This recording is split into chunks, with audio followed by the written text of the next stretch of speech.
नमस्कार, मी SKB सीड्समधून संकेत महल्ले।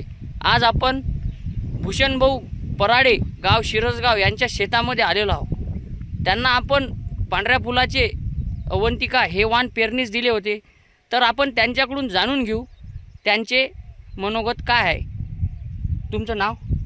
माझं नाव Bhushan Gangadhar parade. तुम्हाला अवंतिका हे वाण कसे वाटले? एकदम चांगले वाटले आणि व्यवस्थित आहे, पुन्हा शेंगा बी भरपूर आहे आणि शेतकऱ्यास पेरणीस योग्य आहे। तर आपण पाहू शकता शुभमंगल ब्रँडचे अवंतिका हे सोयाबीन कशा प्रकारे ब्रांचिंग आणि शेंगा पांढऱ्या फुलं हे कशा प्रकारे लागलेले आहे हे आपण पाहू शकता। आणि शेतकऱ्यास पेरणीस काही हरकत नाही।